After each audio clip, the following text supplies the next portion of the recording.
মাজুলীত ভাগি পৰিল এখন লাখটকীয়া কাঠৰ দলং। মৰণ শৰণ দি বিধ্বস্ত দলঙেৰে যাতায়াত কৰিছে পথচাৰীয়ে। চাওক, এয়াই হৈছে উন্নয়নৰ নমুনা। প্ৰাক্তন মুখ্যমন্ত্ৰী সৰ্বানন্দ সোণোৱালৰ সমষ্টি হিচাপে যোৱা 5 বছৰত মাজুলীৰ বাট পথৰ বাবে চৰকাৰখনে বিভিন্ন আঁচনি গ্ৰহণ কৰিছিল। বৰ্তমানেও অসমৰ মুখ্যমন্ত্ৰী ডক্টৰ হিমন্ত বিশ্ব শৰ্মাৰ নেতৃত্বাধীন বিজেপি চৰকাৰখনে বিভিন্ন আঁচনিৰ কাম চলাই আছে।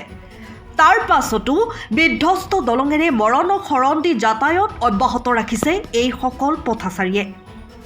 নিৰ্মাণ কৰা 5 বছৰতে ভাঙিল শ্ৰীৰাম দেউৰী জোঠা চাপৰিৰ মাজত থকা এইখন কাঠৰ দলং। উল্লেখ্য যে শ্ৰীৰাম দেউৰী আৰু জোঠা চাপৰিৰ মাজত থকা দলংখনে উজনি মাজুলীৰ বিভিন্ন অঞ্চললৈ যাব পৰা বিধ্বস্ত দলংখনে এতিয়া পথচাৰীক জমৰ যাতনা ভুগাইছে। নিতৌ এই দলংখনেৰে জেংৰাইমুখ মহাবিদ্যালয়, উজনি মাজুলী খেৰকটীয়া মহাবিদ্যালয়, শ্ৰীৰাম উচ্চতৰ মাধ্যমিক বিদ্যালয়, ভকতিদুৱাৰ উচ্চতৰ মাধ্যমিক বিদ্যালয়, ৰঙাচাহী মহাবিদ্যালয়কে ধৰি জিলা সদৰ গড়মূৰ কমলাবাৰীকে আদি কৰি ব্যৱসায়িক স্থানসমূহলৈ যাতায়াত কৰে গ্ৰাম্য অঞ্চলৰ লোকসকলে। ইয়াৰ উপৰিও বিভিন্ন সময়ত চিকিৎসাৰ বাবে শ্ৰীৰাম চাপৰি উপ স্বাস্থ্য কেন্দ্ৰ, জেংৰাইমুখ মডেল হস্পিটেল, মাজুলীত নতুনকৈ স্থাপন কৰা আয়ুৰ্বেদিক চিকিৎসালয়লৈ ৰোগী অহা যোৱা কৰা বন্ধ হৈ পৰিছে। বৰ্তমান দলংখনৰ কাষেৰে বৰ্তমান অহা যোৱা কৰিব লগা হৈছে পথচাৰীয়ে, কিন্তু নদীত পানী বহাৰ লগে লগে সেই পথটো বন্ধ হৈ পৰিব। এই ভিতৰুৱা অঞ্চলসমূহত পথ অথবা পকী দলং নিৰ্মাণৰ বাবে বিভাগে কোনো কাৰ্যকৰী ব্যৱস্থা গ্ৰহণ নকৰাৰ বাবে এতিয়া এই ভিতৰুৱা অঞ্চলৰ লোকসকলে জমৰ যাতনা ভোগ কৰিবলগীয়া হৈছে। অতি শীঘ্ৰেই এখন পকী দলং নিৰ্মাণৰ দাবী জনাইছে অঞ্চলবাসীয়ে। কেনেকৈ যাম? ভগা দলঙৰ ওপৰত যাব নোৱাৰি নহয়, সেইকাৰণে তলদি গৈছোঁ। তলদি এইফালে অকণমান মাটি পেলাই থোৱাৰ কাৰণে এইফালে ওলাই আছে, সেইফালে গৈ আছোঁ। এইটো দলংটো ভগা দলঙৰ ওপৰত কেনেকৈ যাম? কিমান দিন হ'ল ভগা?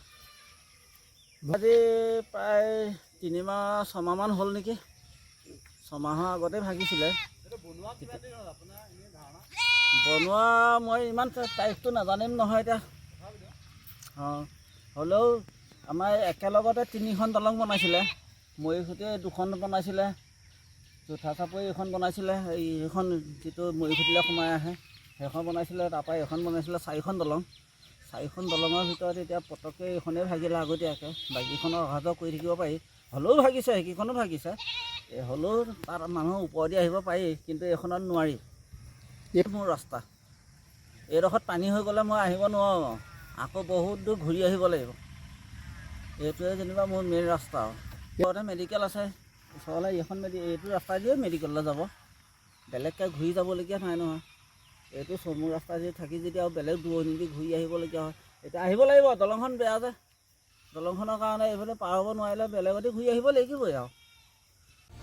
সময়ৰ খবৰ সময়ত পাবলৈ ফ'ল' কৰক টাইম অফ আছাম।